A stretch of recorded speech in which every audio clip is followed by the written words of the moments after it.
Fjalën ka kryeministri. Mirë, shumë faleminderit. Në radhë parë dua të falenderoj ministrin për punën gjithëpërfshirëse që ka bërë, qoftë me ju, qoftë edhe me të tjerë komponent të rëndësishëm të kësaj panorame që u paraqit, një program kombëtar ambicios për të kaluar tek rilindja urbane 2.0, duke vendosur në dispozicion të këtij kapërcimi një objektiv për 1.5 miliard eurosh. Ajo që mendova se është rëndësishme ta ndaj me ju sot lidhet me jo thjesht dallimin mes këtij programi të ri dhe programit të parë të rilindjes urbane, por me arsyet që na çojnë në këtë program. Përpara disa ditësh pata një komunikim me njërin prej jush që ishte shumë i acaruar me një grup njerëzish që i kishin dalë në një lloj proteste për një çështje komunitare, edhe po më thoshte që i kam gjetur në lum, s'kishin rrugë, s'kishin ndriçim, mbushur me ferra, mes të plerave, ja u kam bërë atë lagjen me rrugë, me drita, me pemë edhe stola. Kam vënë, po janë mosmirnjohës. Tani, unë besoj që ky është leximi më i gabuar i mundshëm i një reagimi për cilin normal ati nuk i vinte mirë, askujt nuk i vjen mirë, për më tepër kur ke parasysh pikërisht atë që ai thoshte, që nga ishte nisur dhe nuk e kuptonte dot se si një komunitet të cilit i kishte bërë gjitha të hizmet t'i kthej kundër. Fakti është që sa më shumë përmirësohen kushtet, aq më shumë bie në sy si e papranueshme ajo që mungon. Dhe kjo nuk është mosmirnjohje, është pritshmëri për standarde të tjera.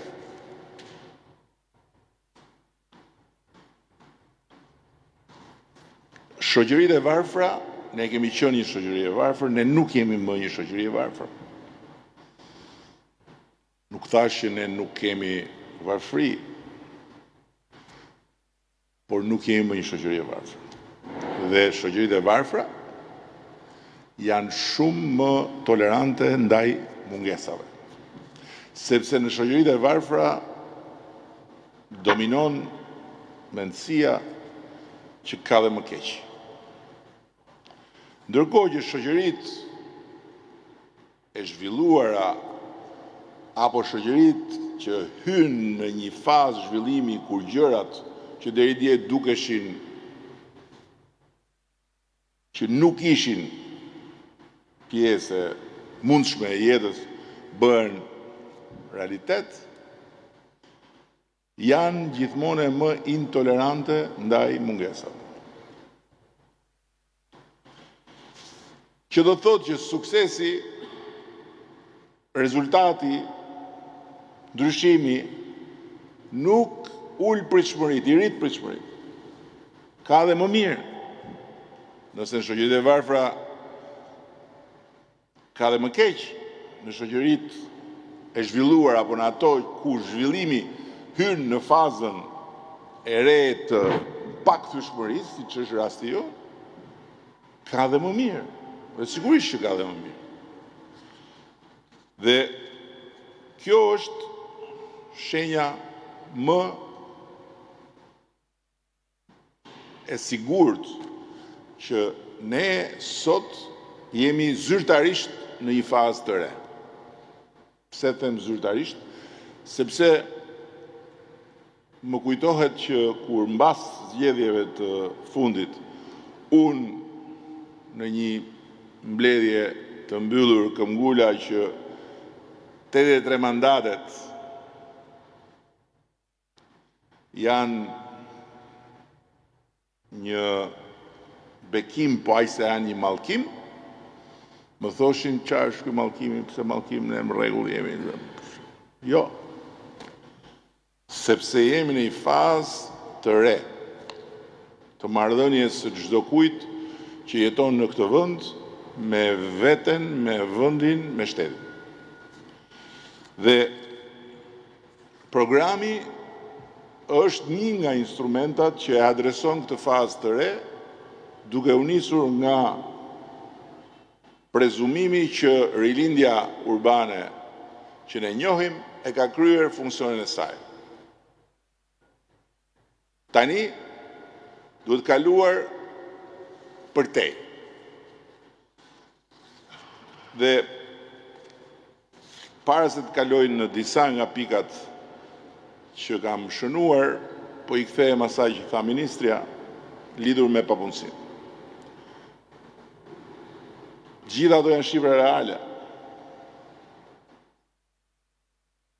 Por prap do t'ishte gabim i madh të mendohej që ata që i refuzojnë ato shifra si një arsye për të ndjerë mirë, po përkundrazi i marrin ato shifra dhe thonë çfarë punësimi? Këtu kush punon në sklav? Këtu t'japin 200 euro. Këtu është mbase gabim në mënyrën se si i formulon gjërat, por është në pritshmëri shumë më të lartë.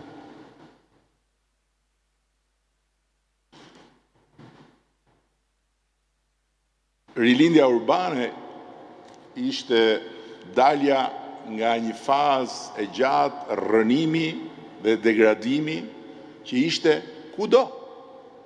Dhe nëse e përmendi kryetarja e Bashkisë çështjen e shesheve kryesore. Nëse sheshi kryesor është fytyra e një qyteti, sheshet kryesore të qyteteve tona ishin fytyra e degradimit dhe dorëzimit përpara fatit të çdo qyteti. Edhe të sheshit Skënderbej i asaj kohe. Dhe dalja nga degradimi, rikthimi i qytetit si vendi ku njerëzit kanë një jetë të mundshme sociale dhe gjithë çfarë pastaj e përmbledh mozaikun e rilindjes urbane me sheshet, rrugët, ndriçimin, shkollat, qerdhet, ujësjellës, kanalizimet, se do vi dhe tek çështja e ujësjellës, kanalizimeve, i përkisnin një faze kur Shqipëria, njerëzit filluan të besojnë tek vetja.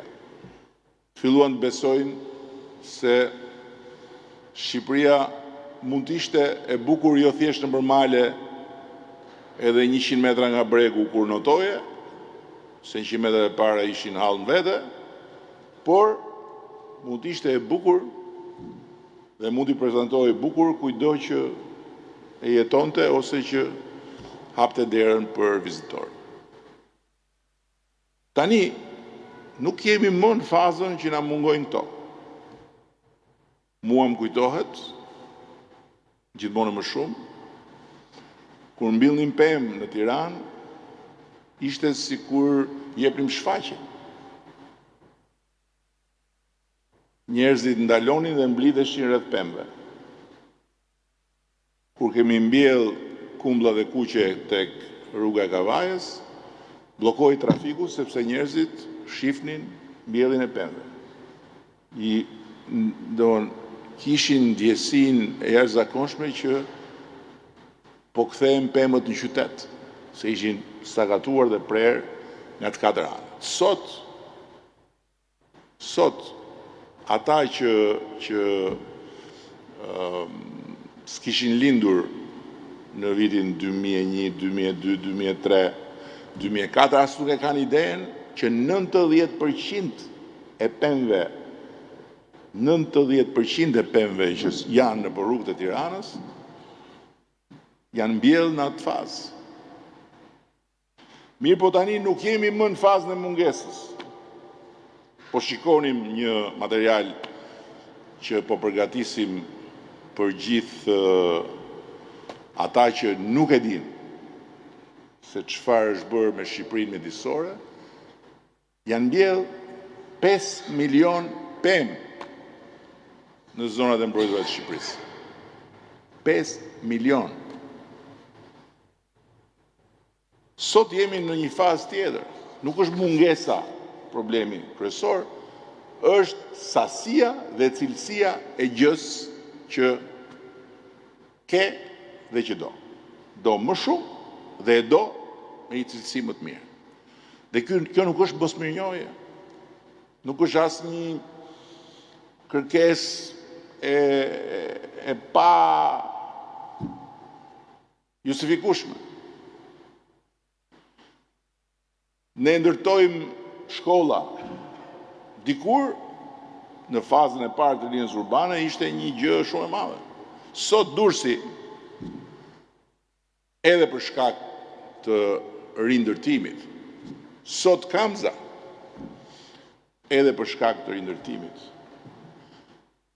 janë qytete që tërësinë e shkollave e kanë të standardeve të një qyteti europian ku të doni ju vëreni dorë. Por nuk mjafton më, mund të thuash po ndërtojmë një shkollë të re, e çfarë pastaj? Çfarë pastaj? Sepse nuk është më ndërtimi, por është çfarë ka brenda.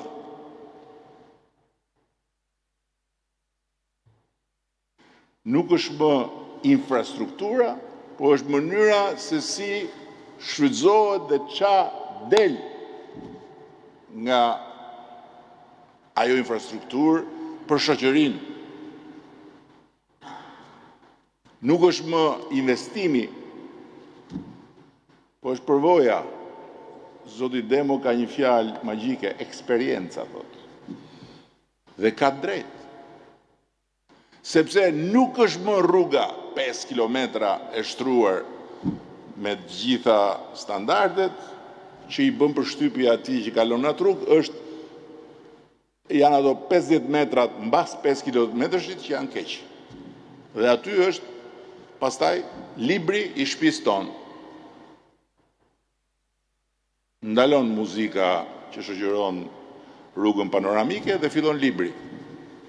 Nuk është mosmirënjohje. Është një stad i ri ku është sot shoqëria fal gjithë kësaj pune që ne kemi bërë dhe për cilën s'kemi asnjë arsye të mos jemi krenar, por në ndërkohë duke qenë prap në këtë detyrë duhet përballemi me këtë sfidë shumë të madhe. sepse dikur kërkoj një rrugë, do më dikur, se këtu ka disa që janë veteranë si puna ime, fitoheshin zgjedhje me çaku. Ishte një kohë e sistemit majoritar. Fitoheshin zgjedhje me çaku. 2 kamion çakull që hidheshin në një gjurmë rruge ku në fakt gropat ishin më shumë se sa pjesë të sheshta, sillnin vota. Sot, kilometrat që ekzistojnë nuk janë fare hiç në vëmendje. Janë kilometrat që mungojnë. Nuk është në vëmendje thjesht infrastruktura dhe aty ku nuk mungojnë kilometrat, është siguria. Shkollat, mua më kujtohet debati, një nga debatet më legjendare që mbaj mend unë, se ka pas shumë kohë e parë, përpara lindjes, për ngrohjen në shkolla dhe për faktin që shkollat ishin të mbipopulluara me nxënës për klasë. Ministri i Arsimit, dhe kjo është një gjë që ndodhte në tryezën e qeverisë, Ministri i Arsimit kishte një qasje strategjike lidhur me ngrohjen që thoshte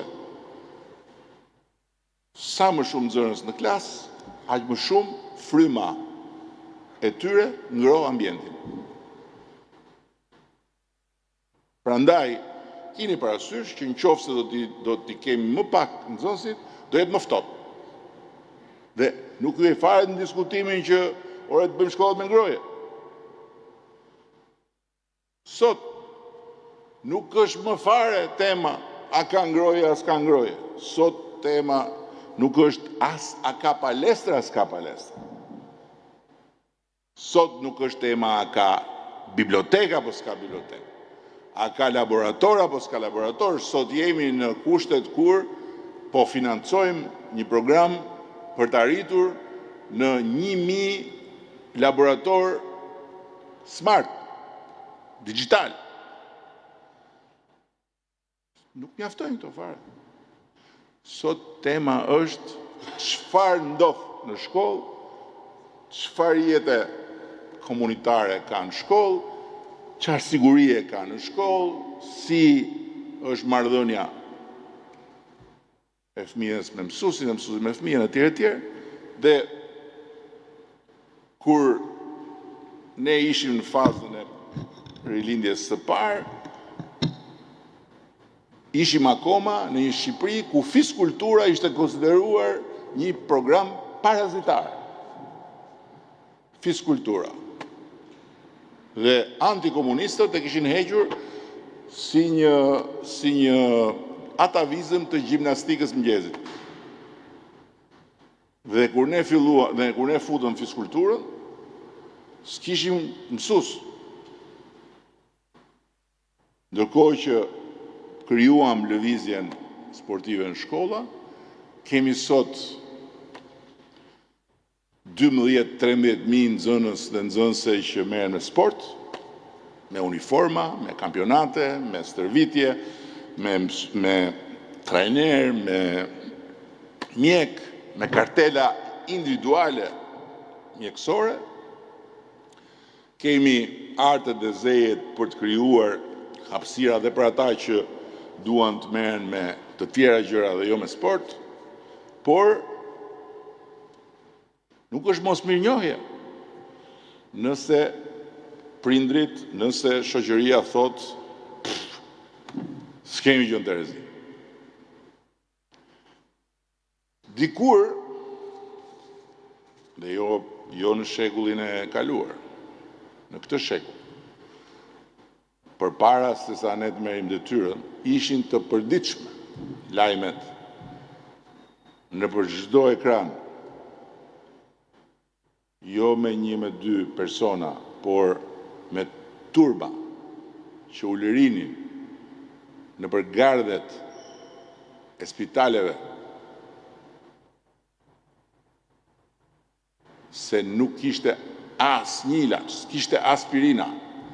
Vinin në spitalin Nën Tereza me batanie me vete, me çarçaf me vete, me jastëk me vete, me ilaçe me vete, me çdo gjë me vete.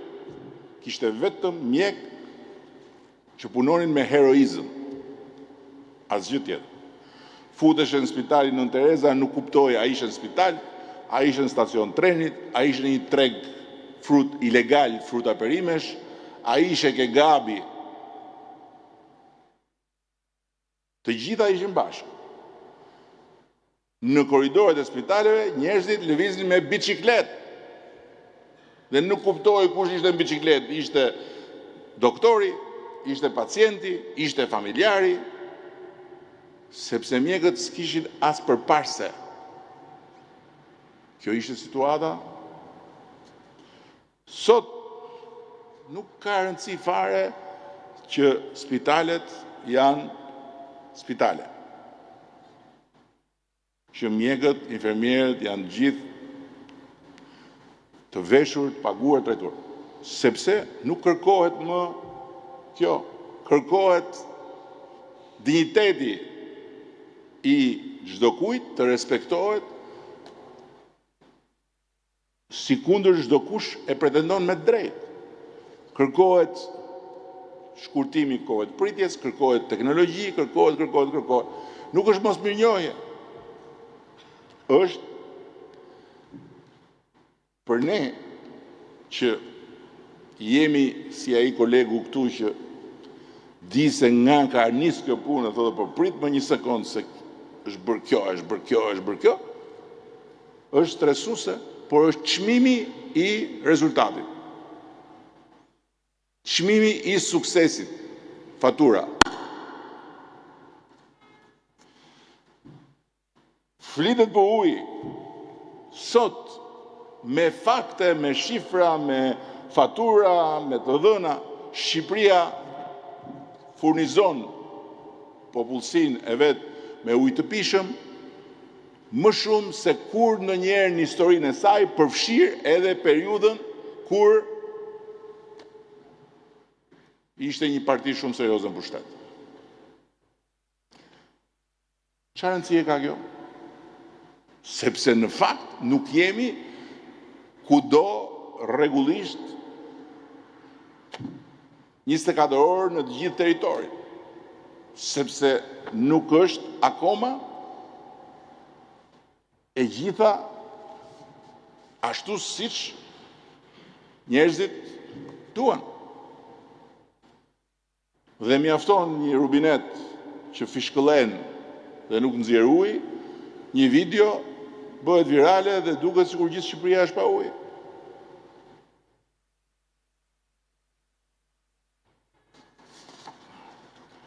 Dikur mjaftonte një park, një lulishte në qendër të qytetit.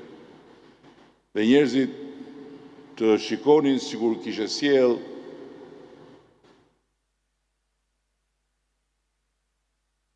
material nga hëna. Sot e kërkojnë lulishten në çdo pikë ku jetojnë. S'është mosmirnjohje. Është pritshmëri.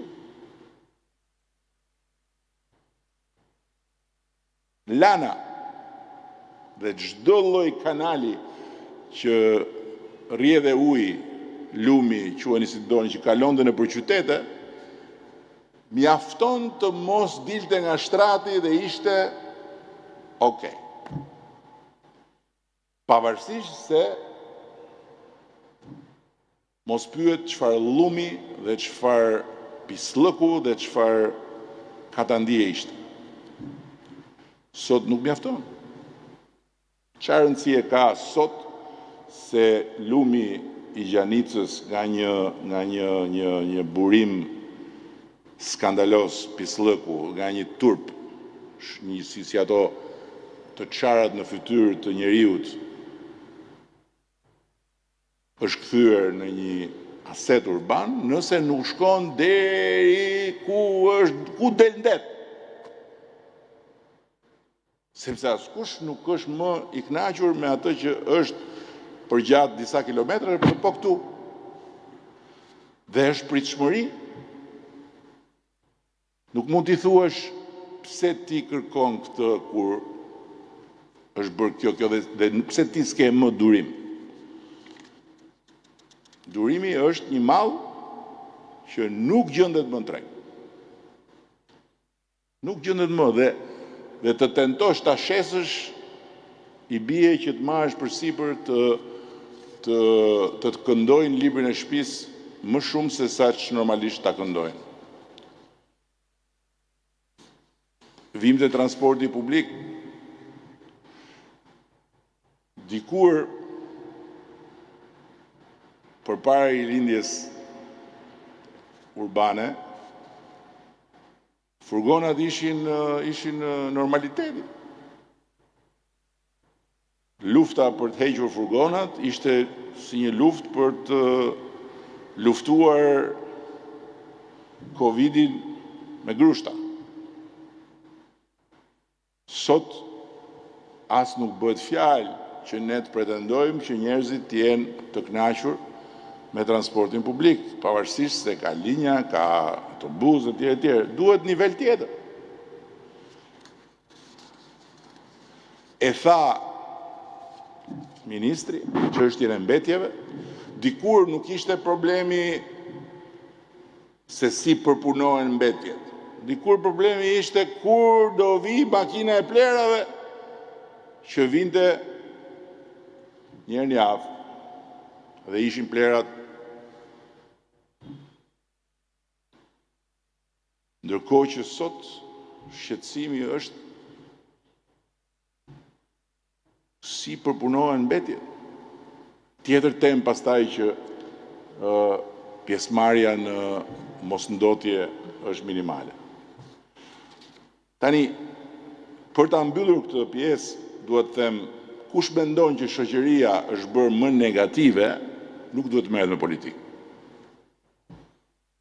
Nuk duhet merret me punë të cilat janë funksion publik, shërbim publik. Sepse nuk e përballon dot atë që e percepton si negativitet. Është një mënyrë për ta perceptuar, por mund ta konsiderosh të tillë, po s'duhet merresh me këtë punë. Sot kush merret me këtë punë duhet thjesht dhe vetëm ta ketë të ndarë mendin shoqëria është bërë më kërkuese, jo më negative, më kërkuese. Se si e shpreh shoqëria kërkesën është një tjetër temë që nuk jemi këtu për këtë. Ne jemi këtu për të kuptuar se duhet kaluar në një nivel tjetër me patjetër. Dhe kjo nuk është sot një çështje shërbimesh. Kjo është një çështje ekzistenciale e shoqërisë demokratike. Është një çështje ekzistenciale e shoqërisë së ekonomisë së lirë të tregut. Është një çështje ekzistenciale e një shoqërie që bazohet tek sipërmarrja. Për të mos lejuar që pastaj Shqipëria të kthehet me kokë poshtë. Nga pritshmëritë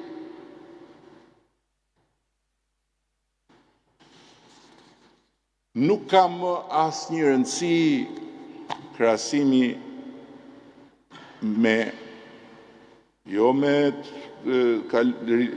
kohën para rilindjes urbane, po as me vetë rilindjen urbane, nuk ka më asnjë rëndësi se s'ka më asnjë vlerë. Ajo ka vlerë thjesht për ne për të kuptuar që jemi në gjendje t'i bëjmë gjërat edhe të bëjmë më shumë. Po krahasimi është më shumë është një arsye për të nxitur negativitet se sa për të shpjeguar ndonjë gjë.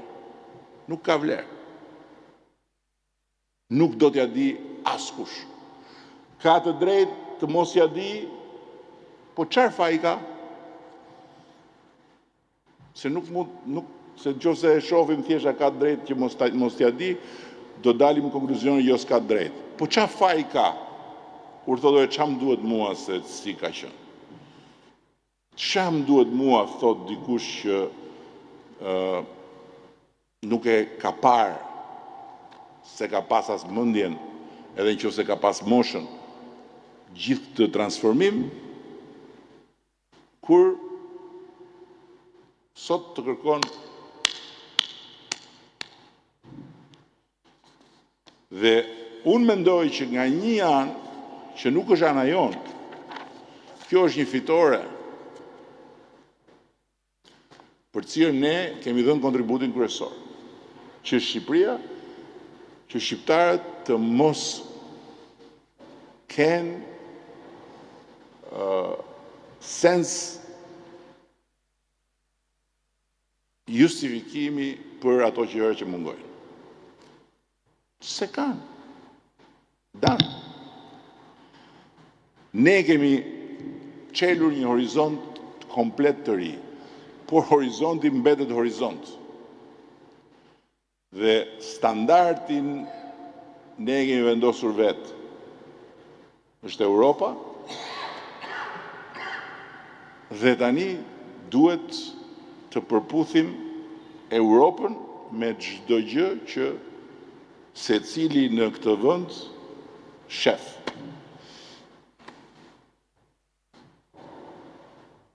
Por nëse ka një këshilltar të keq, më i keq i mundshëm përballë pritshmërive,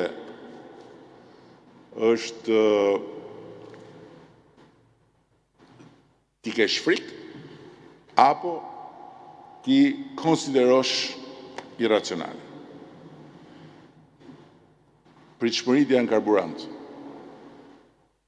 Varet se kush do ta marri karburantin ta përdori. A do ta përdori për ta ngjitur Shqipërinë më lart, gjë që duhet dhe mund ta bëjmë vetëm ne. Nuk ka Shqipëri më lart me recetat që dëgjojnë vërdallë.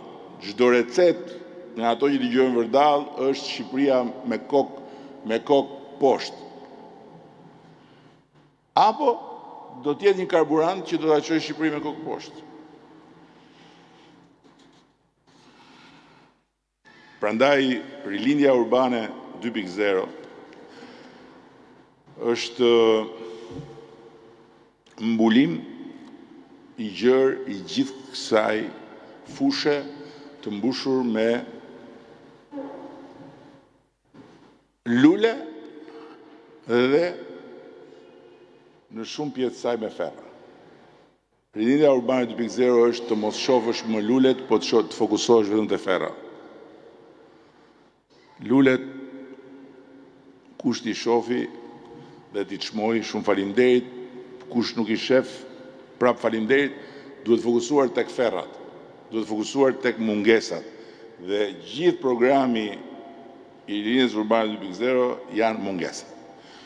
Filloi paraqitja e programit me muzet e identiteteve lokale. Duket sikur mund të duket, mbasi s'duket, mund të duket sikur ore çfarë thon këta. Në fakt është e papranueshme që ne të synojmë të ngjitemi më lart si një vend turistik dhe të besojmë që ne mund ngjitemi më lart thjesht dhe vetëm duke mirëmbajtur atë që kemi. Dhe duke pranuar këtë kategori ku jemi. Kategoria ku ne jemi sot është një kategori që duhet me patjetër ta lëmë mbrapa, sepse përndryshe do të na vëri poshtë si vend turistik, turizmi masiv.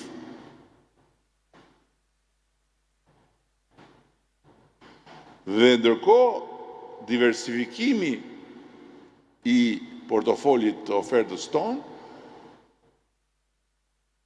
është domosdoshmëri për të diversifikuar gjithë përmbajtjen e asaj mase turistësh që janë 12 milion që hyjnë e gjithë dalin, por flas për ata që qëndrojnë dhe konsumojnë këtu kohë edhe konsumojnë ofertën tonë. Prandaj, të gjitha këto që u thanë, duhen marrë me seriozitet dhe duhen bërë. Muzeet e identiteteve lokale janë një element. Transporti modern është një element tjetër i domosdoshëm dhe për këtë arsye ne kemi filluar dhe do të hyjmë tashti në një fazë të krijimit të një kompanie të përbashkët mes Fondit Shqiptar Zhvillimit dhe bashkive për të furnizuar bashkitë duke filluar nga ato që janë me bashkitë që kanë fluksin më të madh të turistëve me autobus të një gjenerate të re. Autobus elektrik, të cilët do duhet të plotësojnë shumë nevoja të rritura sidomos gjatë sezonit dhe pastaj hap pas hapi të krijojmë lidhjen rajonale, të krijojmë intermodalitetin.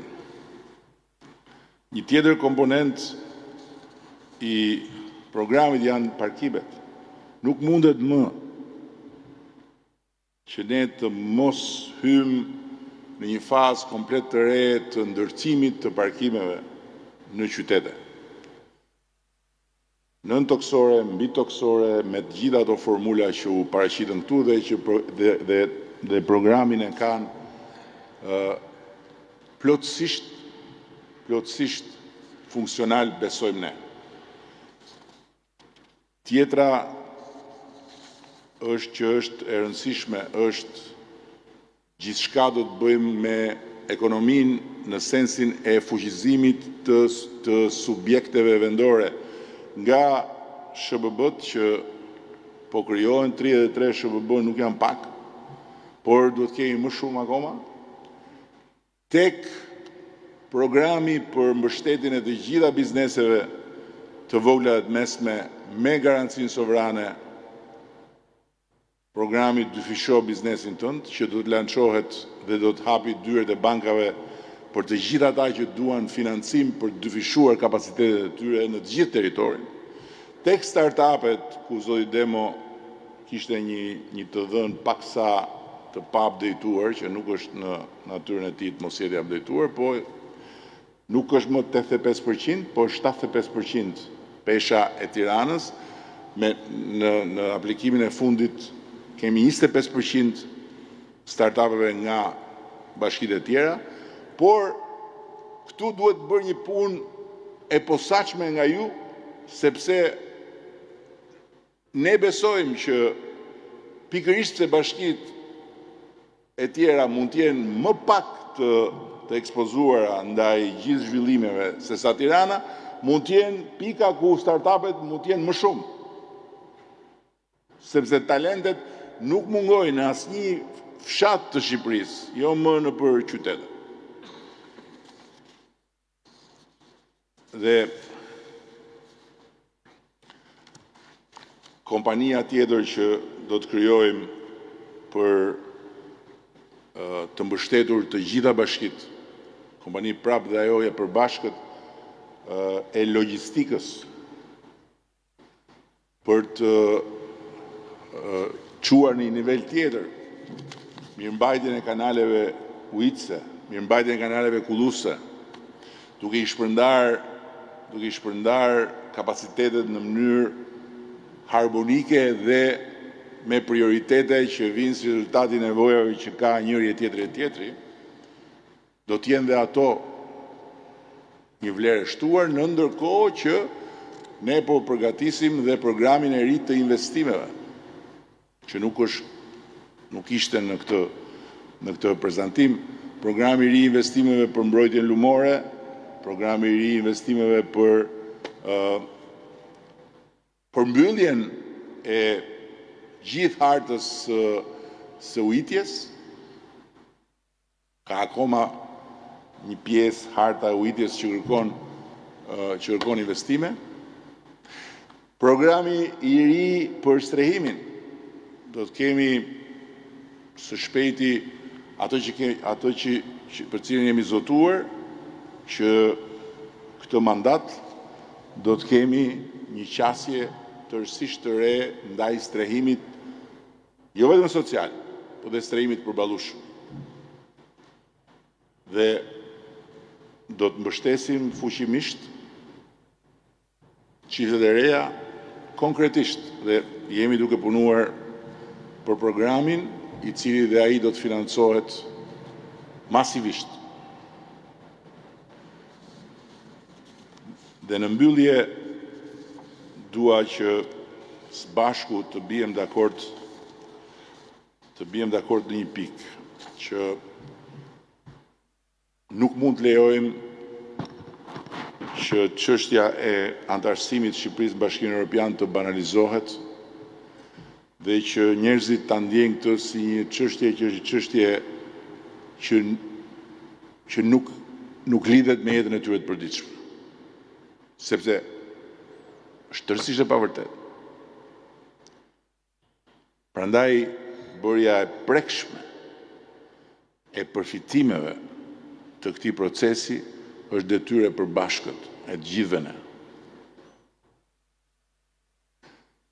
Ky është një proces historik për 1001 arsye, por ky është një proces historik dhe për ekonominë e kujdo. Është ekonomia e kujdo që me këtë proces do të rritet dhe veçanërisht është ekonomia e atyre që sot janë të reja dhe të rinj.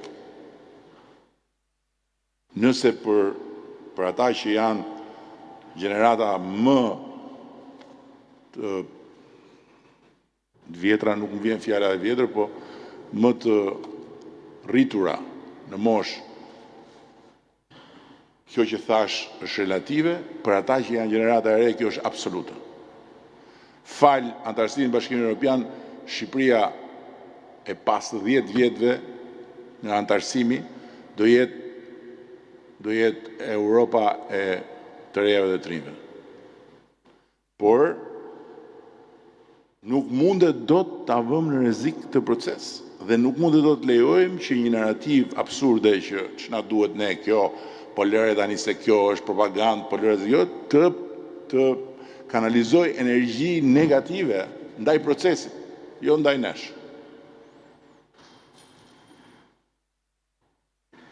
Dhe duhet shpjeguar që Europa është standardi që kërkohet këto pritshmërit e rritura, kjo nevoja për të parë jo 5 kilometrat e ndërtuara, po për të fokusuar te 100 metrat që mungojnë, është eksaktësisht çfarë e lidh pasgjithshmërisht Europën dhe Shqipërinë antare të Bashkimit Evropian me këtë nevojë për ato 100 metra.